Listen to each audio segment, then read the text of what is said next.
좋은 아침입니다. 우리 찬양하시면서 아침 제풀 함께 들으시도록 하겠습니다.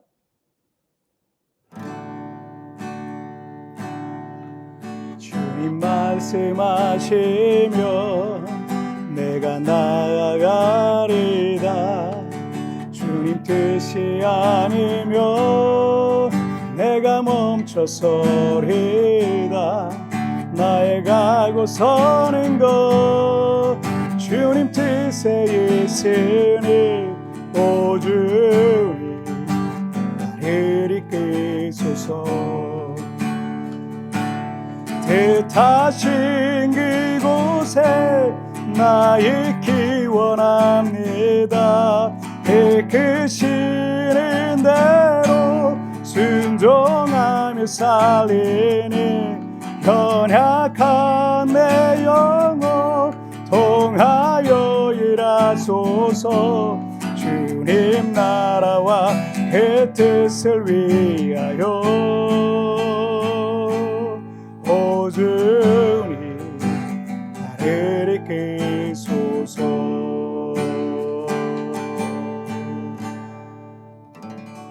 아멘. 우리가 기도하시겠습니다. 하나님 아버지 감사합니다. 오늘도 이 아침에 우리 하나님을 예배하며 찬양하며 이 하루를 시작합니다. 날마다 말씀으로 나를 거룩하게 하여 주시고 매일매일 하나님을 더 알아가고 더 가까이 하는 저의 삶이 되게 하여 주옵소서. 감사하며 예수님의 이름으로 기도하옵나이다. 아멘. 오늘 우리에게 주신 하나님의 말씀은 요한복음 2장 5절 말씀 제가 봉독해 올리도록 하겠습니다. 그의 어머니가 하인들에게 이르되 너희에게 무슨 말씀을 하시든지 그대로 하라 하니라. 아멘. 예수님께서 세례 요한에게 요단강에서 세례를 받으신 후부터 메시아로서의 이 본격적인 공생애를 시작하시게 됩니다. 몇 명의 제자들도 이제 그를 따르기 시작했는데 그 즈음에 갈릴리 가나라는 마을에서 혼인잔치가 열렸습니다. 예수님은 어머니 마리아와 함께 그 잔치에 초대를 받게 됩니다. 아마도 혼주와 어머니인 마리아의 혼주와 이 어머니인 마리아와는 지인 관계였던 것으로 보입니다. 그런데 잔치가 한창일 때 갑자기 포도주가 떨어졌다라는 것을 이제 마리아가 알게 되죠. 혼주에게는 이 장치를 망칠 수 있는 그런 상황이었던 겁니다. 마리아는 공생애를 시작한 예수님에게 이 초자연적인 방법으로 그 문제를 해결해 줄 수 있을 것을 기대를 한 거죠. 예수님은 그때까지 단 한 번도 어떤 기적을 일으켰던 적이 없었고 마리아도 예수님이 어린 시절부터 그때까지 그런 기적을 본 적은 없었습니다. 그러나 마리아는 아들 예수가 성령으로 잉태된 하나님의 아들임을 믿었고 또 하나님이신 그분이 우리 인생의 문제까지 해결해 주실 수 있는 메시아이심을 믿은 겁니다. 마리아는 예수님이 메시아 그리스도임을 믿은 인류 최초의 사람이었고요. 그 메시아가 우리 인생의 문제를 해결해 주실 수 있는 기적을 일으키시는 하나님이심을 믿고 기대했던 최초의 사람이었던 것입니다. 요한복음 2장 5절 오늘 본문의 말씀을 한번 보시면 그의 어머니가 하인들에게 이르되 너희에게 무슨 말씀을 하시든지 그대로 하라 하니라. 마리아는 예수님께 포도주가 떨어져서 잔치를 망칠 수도 있는 그 상황을 말했지만 4절에 의하면 예수님의 반응은 그 문제가 나와 무슨 상관이 있나이까 내 때가 아직 이르지 아니하였나이다 라고 이렇게 말씀하시면서 일단은 거절하신 것 같은 분위기입니다. 수로보니게 이방인 여인이 예수님께 찾아와서 더러운 귀신 들려 고통받는 자기 딸을 고쳐달라고 간청했던 사건 아시죠? 주님은 뭐라 그러셨어요?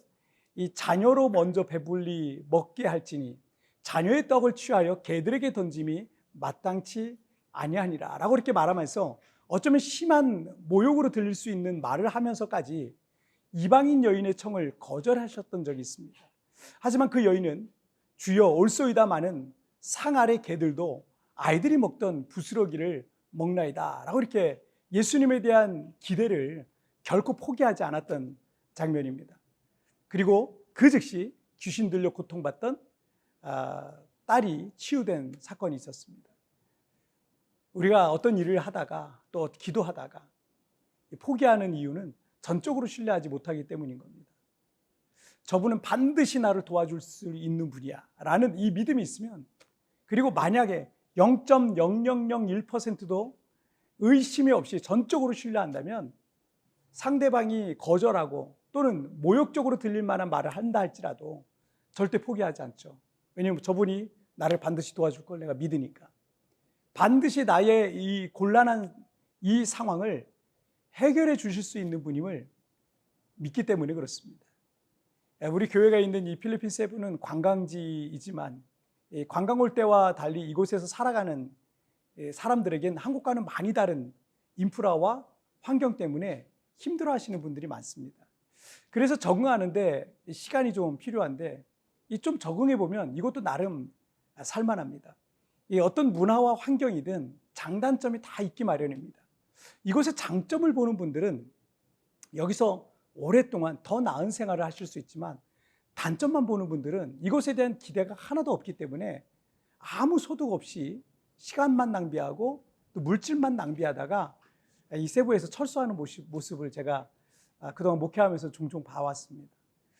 예수님을 향한 기대가 하나도 없는 사람은 예수님께 얻을 게 아무것도 없습니다. 기대가 하나도 없다라는 것은 예수님에 대한 믿음이 하나도 없다라는 걸 말합니다.